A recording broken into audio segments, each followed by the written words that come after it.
Good morning students. आज हम लोकतंत्र के प्रकार और लोकतंत्र की सफलता के लिए आवश्यक शर्तों के बारे में चर्चा करेंगे। लोकतंत्र के दो प्रकार माने जाते हैं, प्रत्यक्ष लोकतंत्र और अप्रत्यक्ष लोकतंत्र या प्रतिनिधिमूलक लोकतंत्र। प्रत्यक्ष लोकतंत्र लोकतंत्र का शुद्ध रूप है जिसमें जनता सरकार में कोई अंतर नहीं होता है। सरकार और जनता एक ही होती हैं। यदि किसी महत्वपूर्ण समस्या पर निर्णय लेना होता है तो सारी जनता एकत्र होगी और निश्चित करेगी कि उसे क्या करना है। प्रत्यक्ष लोकतंत्र में जनता तथा व्यवस्थापिका में कोई पृथक्करण नहीं होता है। समस्त जनता ही व्यवस्थापिका के रूप में कार्य करती है। हालांकि यह व्यवस्था जो बड़े राज्य हैं वहाँ संभव नहीं हो पाती है। छोटे राज्यों में ही प्रत्यक्ष लोकतंत्र सही ढंग से कार्य कर पाता है। प्रत्यक्ष लोकतंत्र में जनता प्रत्यक्ष रूप से शासन कार्यों में भाग लेती है, नीति निर्धारण करती है, कानून बनाती है और अर्थात हम यूं भी कह सकते हैं कि जिसमें संपूर्ण जनता स्वयं प्रत्यक्ष रूप से बिना अपने प्रतिनिधियों के संप्रभुता का प्रयोग करती है। प्रत्यक्ष लोकतंत्र प्राचीन काल में ग्रीक नगर राज्यों में था। भारत के वजी संघ में प्रत्यक्ष लोकतंत्र था और वर्तमान में स्विट्जरलैंड के 5 कैंटनों में प्रत्यक्ष लोकतंत्र शासन प्रणाली प्रचलित है। प्रत्यक्ष लोकतंत्र का मतलब है जनता सीधे खुद ही शासन कार्यों में भाग लेती है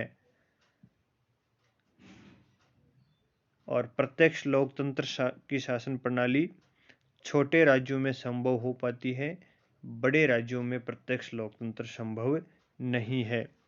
और संपूर्ण जनता या संपूर्ण जनसंख्या को शासन में प्रत्यक्ष रूप से संबद्ध करने की 4 विधियां मानी जाती हैं। 4 तरीके से जनता प्रत्यक्ष रूप से शासन प्रणाली में भाग ले सकती है। पहला जनमत संग्रह है, दूसरा आरंभक, तीसरा प्रत्यावर्तन या रिकॉल और चौथा लोक निर्णय।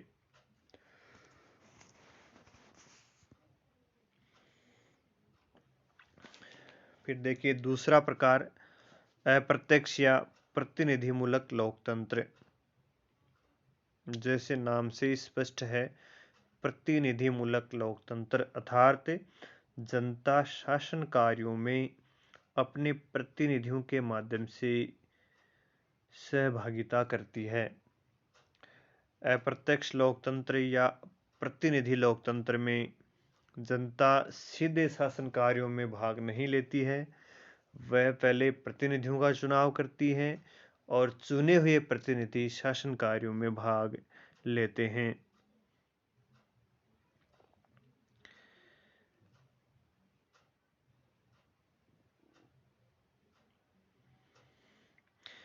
अप्रत्यक्ष लोकतंत्र में जनता के द्वारा निर्वाचित प्रतिनिधि ही कानून बनाते हैं, वही नीति का निर्धारण करते हैं और वही प्रशासनिक अधिकारियों का नियुक्ति करते हैं। और अप्रत्यक्ष लोकतंत्र या प्रतिनिधिमूलक लोकतंत्र निर्वाचन के माध्यम से किया जाता है। जनता अपने कुछ प्रतिनिधि चुन लेती है जिससे विधानमंडल का गठन होता है और विधानमंडल जनता की ओर से कानून पारित करता है, शासन पर नियंत्रण रखता है। इस प्रकार अप्रत्यक्ष लोकतंत्र में जनता की इच्छा का निर्माण निर्वाचित प्रतिनिधियों के माध्यम से होता है।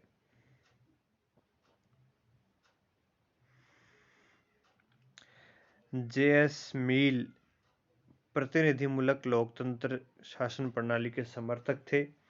उन्होंने प्रतिनिधि लोकतंत्र की परिभाषा इस प्रकार दी है कि प्रतिनिधि लोकतंत्र वह होता है जिसमें संपूर्ण जनता अथवा उसका बहुसंख्यक भाग शासन की शक्ति का प्रयोग अपने प्रतिनिधियों द्वारा करती है, जिन्हें वह समय समय पर चुनती है।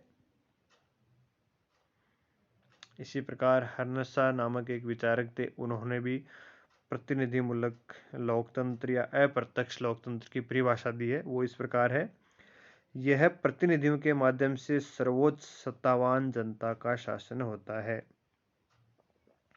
तो इस प्रकार की प्रणाली में जनता संविधान द्वारा निर्धारित निश्चित अवधि के लिए अपने प्रतिनिधियों का चुनाव करती है, जिससे कानून निर्माण करने वाली व्यवस्थापिका का गठन होता है। संसदात्मक शासन व्यवस्था में तो इस व्यवस्थापिका में से ही कार्यपालिका का गठन होता है, लेकिन अध्यक्षात्मक शासन प्रणाली में कार्यपालिका के प्रधान का प्रत्यक्ष या अप्रत्यक्ष रूप से चुनाव करती है और वर्तमान समय में विश्व के अधिकांश राज्यों में अप्रत्यक्ष या प्रतिनिधिमूलक लोकतंत्र ही कायम है। तो ये लोकतंत्र के दो प्रकार हैं। प्रत्यक्ष लोकतंत्र, जिसमें जनता सीधे ही शासन कार्यों में खुद भाग लेती है। अप्रत्यक्ष लोकतंत्र में जनता अपने प्रतिनिधियों का चुनाव करती है और प्रतिनिधि शासन प्रक्रिया में भाग लेते हैं।